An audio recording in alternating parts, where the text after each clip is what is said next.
Hello les amis, je vous retrouve pour une nouvelle vidéo sur le basket en NBA, le suivi des San Antonio Spurs et de Victor Wembanyama. Et malheureusement cette nuit les Spurs ont perdu d'un seul point chez les Memphis Grizzlies, 105 à 106. Un match où ils ont mené pendant une bonne partie du match, où ils menaient encore à 2 minutes de la fin, même de 4 points.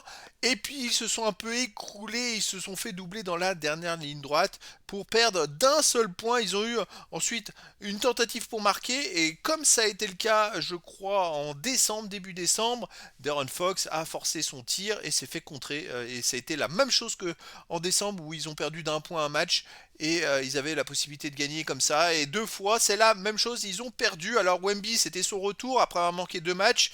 Il a mis 30 points, 5 rebonds, 3 passes, 5 contre, une interception. Il a été quand même très très bon, faut le reconnaître, puisque c'est vrai qu'il a cherché peut-être moins à se mettre au contact. Donc c'est pour ça qu'il a pris 5 rebonds, hein, parce il est moins allé au combat, on va dire, pour aller chercher les rebonds, pour un peu se ménager physiquement, surtout qu'il a joué qu'une vingtaine de minutes, donc il met quand même 30 points, c'est quand même assez énorme. Mais bon, voilà, ça n'a pas suffi malheureusement. Alors comme d'habitude dans cette vidéo, on va revenir sur les stats de la rencontre des joueurs et des équipes. On verra le classement des Spurs dans la conférence Ouest, les stats de Wemby en détail sur ce match, ses meilleurs perfs sur un match avec ses moyennes en saison régulière, ses stats dans l'histoire de la NBA, dans l'histoire des Spurs, et on terminera par le calendrier prochain match des Spurs. Alors c'est parti pour cette malheureuse défaite. C'est pourtant San Antonio qui menait 31-21 à la fin du premier quart-temps, plus 10. Deuxième quart-temps remporté par Memphis 25-23, donc ça fait plus 8 pour San Antonio à la mi-temps. Troisième carton, 36 à 27 pour Memphis, plus 9, donc ça fait plus 1 pour Memphis. Après, San Antonio est repassé devant, et donc le dernier carton, il y a eu 24 partout, et c'est Memphis qui l'emporte. Au niveau des stats d'équipe, 40% au tir pour Memphis, à 37% pour les Spurs. Je les ai trouvés encore un peu fatigués, les Spurs, hein. Ça fait quand même plusieurs matchs de suite où, depuis Noël, je trouve qu'ils sont un peu en dedans, on va dire. C'est beaucoup de matchs, hein, quand même, hein, mais voilà, il manque un petit truc et ça se voit en adresse. À 3 points, 36% pour les Grizzlies, 30% pour les Spurs. Pour les lancers francs, 66% pour les Grizzlies, 83% pour les Spurs. Donc voilà, les Grizzlies ont été quand même beaucoup plus adroits. Puis il y a eu 61 rebonds à 50 pour les Grizzlies. 11 rebonds de plus, c'est quand même énorme. Après, on a les ballons perdus, 23 pour les Grizzlies, à seulement 14 pour les Spurs. Ils ont perdu 14 ballons, donc 9 ballons de moins les Spurs, et ils n'ont pas réussi à remporter le match. Voilà, là c'est quand même embêtant. Comment les Spurs n'ont pas battu une équipe qui perd 23 ballons dans une rencontre, c'est quand même assez fou, malheureusement. Alors les statistiques des joueurs, bah écoutez, Julien Champagny met 23 points, 7 sur 11 au tir, 5 sur 8 à 3 points, il a encore été très très très très bon. 8 rebonds, 2 passes, 3 interceptions.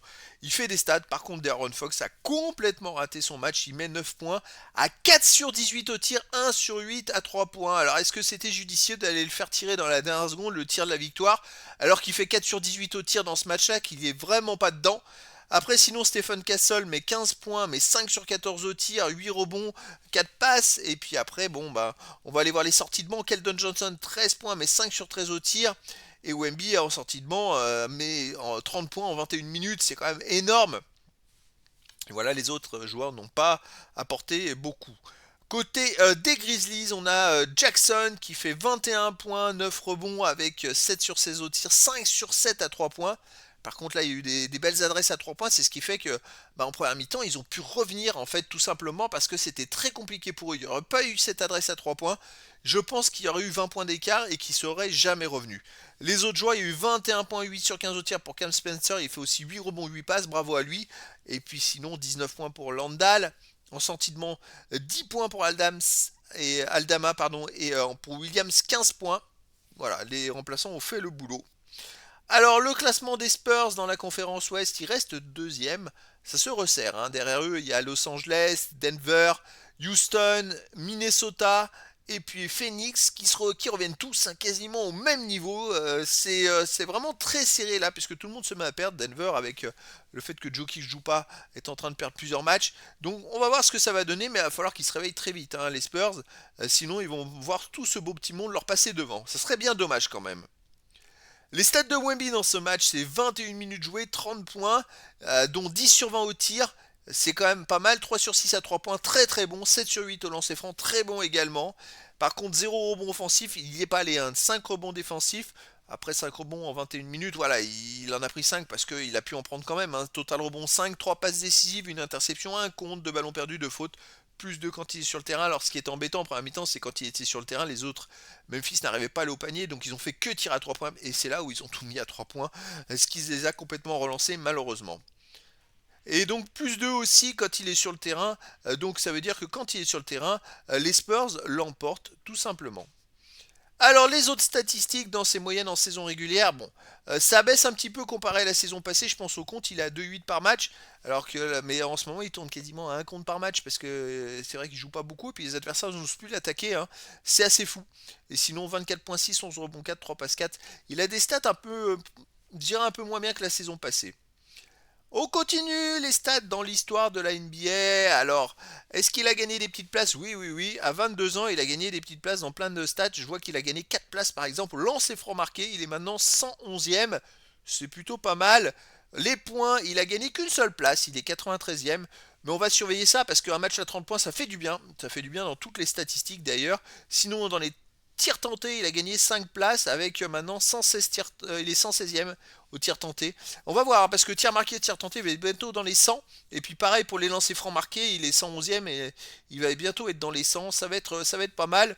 À 23 ans, il a gagné aussi des petites places, mais bon, il progresse plus dans les contres, hein, malheureusement, 493 comptes. Maintenant, il y a vraiment un coup d'arrêt depuis sa blessure. Et puis là, je pense qu'il va plus trop aller s'exposer. Donc, ça, à moins que l'adversaire vienne s'empaler sur lui volontairement, je pense qu'il risque de faire moins de comptes d'ici la fin de la saison. Il va falloir qu'il retrouve de la confiance et des sensations physiques, on va dire. Sinon, il a gagné 10 places à 23 ans au match joué. Bon, ça, c'est encore les matchs joués. Ben, il en joue pas tant que ça parce que finalement, il en manque pas mal. Et puis sinon, je regardais s'il avait des axes de progression sur certaines catégories. On va voir, comparé à la saison passée, il est encore loin derrière dans quasiment toutes les catégories. Il va falloir encore au moins 30 matchs pour voir un petit peu une tendance qui se définit. Allez, dans l'histoire des San Antonio Spurs, il a perdu une place sur son année de 21 ans pour les fautes. Bah oui, c'est juste qu'il y a un joueur des Spurs. Lui, maintenant, il est 6ème Wemby, et puis avant, il était 5ème. Il y a un joueur des Spurs qui a 21 ans, qui vient de le dépasser, tout simplement. C'est pas une stat non plus extraordinaire, hein, faire des fautes. Et sinon, à 22 ans, je vois qu'il a perdu une place aussi aux passes décisives. Moins une. Bon, il s'est fait dépasser. En même temps, il y a plein de jeunes joueurs hein, côté des Spurs. Donc, il va falloir surveiller tout ça. Mais c'est vrai que là, comme il jouait moins, eh ben, les stats, elles progressent moins. Il lui manque quand même que 1225 points pour attraper Tony Parker au nombre de points. Ça va être à surveiller quand même, hein, cette statistique. Allez, on va s'intéresser les amis au prochain match. Le prochain match, ce sera le 8 janvier à 3h30 du matin, heure française. Et les San Antonio Spurs joueront à domicile contre les Los Angeles Lakers. Là, ça va être un sacré match. Les Spurs, 25 victoires, 11 défaites cette saison, 12 victoires, 5 défaites à domicile. Et les Lakers, 23 victoires, 11 défaites et 13 victoires, 6 défaites à l'extérieur. Et oui, potentiellement, si les Lakers gagnent, même s'ils sont beaucoup plus loin au classement, ils pourront dépasser éventuellement les Spurs, puisque vous voyez, les deux équipes ont autant de défaites. Donc attention, là c'est un match vraiment, il va pas falloir se rater.